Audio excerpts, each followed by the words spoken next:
Chers amis, il y a une question très intéressante qui se pose. Est-ce que les femmes sont tenues de réciter la bracha de Boré Meoré Haesh, la bracha qu'on récite au moment de la Havdalah sur le feu? Est-ce que les femmes sont tenues de réciter? Je peux vous dire qu'il y a un séminaire dans lequel j'enseigne et je me trouvais avec elles le Shabbat. Et pour Sauda Shlishit, je suis parti pour les laisser chanter un petit peu. Quand je suis là avec des jeunes filles, elles ne peuvent pas chanter. Donc je suis parti, j'ai été étudié, et puis elles ont chanté. Elles m'ont dit, Rav, s'il vous plaît, revenez pour la Havdalah. J'aurais dit pourquoi? Ils ont dit parce que le directeur du séminaire, il ne nous permet pas de faire la bracha à nous en tant que femmes de Boré Meoré Haesh. Il dit que c'est juste s'il y a un homme qui peut être là, qui va la réciter. Nous les femmes, non. Alors est-ce que c'est vrai, est-ce que c'est faux? Pourquoi? Comment ça se fait, etc. Alors a priori, venez, on essaye de réfléchir rapidement à la question. C'est quoi cette bracha de Boré Meoré Haesh? Si je dis que Boré Meoré Haesh, c'est une bracha que je récite parce que je profite de la lumière, un peu comme je récite Shakol Yabidvaro avant de boire un verre de coca, parce que je profite du coca, ou Boré Perietz avant de manger une pomme, parce que je profite de la pomme. Là aussi, puisque tu dois profiter de la lumière, eh bien remercie Hachem. Merci Hachem d'avoir créé la lumière et après tu profites. Si on considère que ça rentre dans le cadre de ce qu'on appelle en hébreu Birkot Hanehenim, les brachot du profit, alors là les femmes aussi elles sont concernées. Pourquoi elles sont concernées? Au même titre que les hommes sont concernés, au même titre que les femmes sont concernées par les brachot hanehenim, par le sheakol sur du coca ou boré periaetz sur une pomme, de la même façon elles seront concernées par cette bracha-là. Les femmes doivent réciter les birkot hanehenim. Donc elles seraient concernées. Simplement, c'est pas si évident que ça de dire que la bracha de Boré Meoré Haesh, c'est une birkat hanehenim qu'on récite pour le profit du feu. La preuve, c'est que si jamais aujourd'hui je bois un verre d'eau et que dans 2 heures je bois un autre verre d'eau, et qu'en attendant j'ai changé d'endroit et compagnie, je devrais réciter à nouveau Shakol Yabidvaro. Or que le feu, j'en profite un jour, j'en reprofite le lendemain, le surlendemain, je ne récite pas à chaque fois la bracha, je récite qu'une fois par semaine. Donc c'est bien la preuve que ce n'est pas vraiment une birkat hanehenim.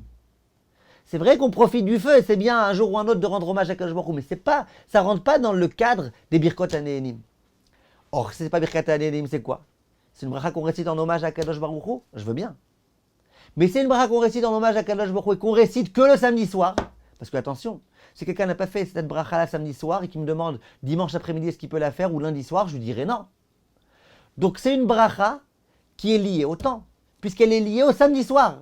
C'est que le samedi soir qu'on peut la réciter. Et si tu dis que c'est une bracha qui est liée au samedi soir, a priori c'est une mitzvah qui dépend du temps. Les mitzvot qui dépendent du temps, les femmes en sont dispensées.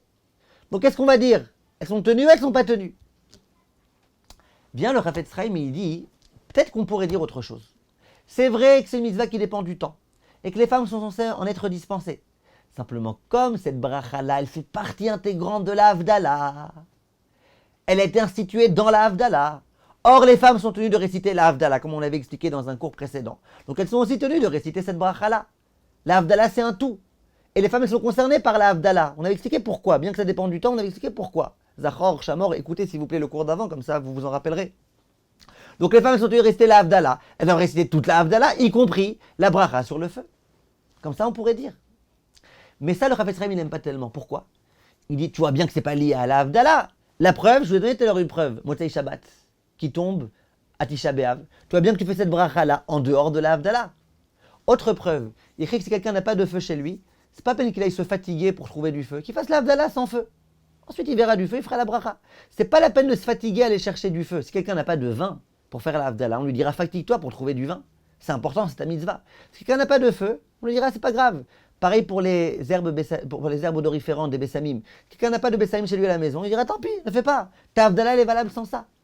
Donc tu vois que c'est pas vraiment obligatoire de réciter la Havdalah sur une flamme.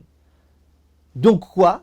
Donc si tu veux dire que les femmes, la seule raison pour laquelle elles sont tenues, c'est parce qu'elles sont tenues par la Havdalah, donc elles sont tenues par tout ce qui est inclus dans la Havdalah, mais ça, c'est pas vraiment partie intégrante de la Havdalah. Qu'est-ce qu'on fait? Conclusion du Chafetz Chaim, les femmes qu'elles fassent pas. Les femmes qu'elles fassent pas la bracha de Boré Meoré Haesh. Si un homme récite la bracha et qu'elle l'entend avec plaisir, il n'y a pas de problème. Mais elle-même, si une femme fait l'Havdalah pour elle-même, qu'elle fasse pas la bracha de Boré Meoré Haesh. Mais la plupart des autres poskim, aussi bien Sfarad que Ashkenaz, ont réfuté cette opinion. Et on dit que les femmes, elles peuvent. Et le Rav Wozner, il dit que les femmes, elles peuvent. Et le Rav Eliashiv et le Rav Fremkevski disent que les femmes, elles peuvent. Il dit pourquoi? Il dit non, c'est vrai que ça dépend du temps, mais comme ça fait partie intégrante de la Havdalah, et les femmes doivent rester la Havdalah, elles doivent aussi réciter ça. Donc la conclusion de la plupart des décisionnaires, c'est que les femmes peuvent tout à fait, si elles veulent, réciter leur Havdalah, en incluant aussi la bracha de Boré Meoré Haesh. Et les Bessamim, bien évidemment que oui, parce que les Bessamim, ça dépend pas du tout du temps. Les Bessamim, quand elles veulent profiter des Bessamim, elles doivent faire la bracha. Les Bessamim, c'est une birkat hanénim.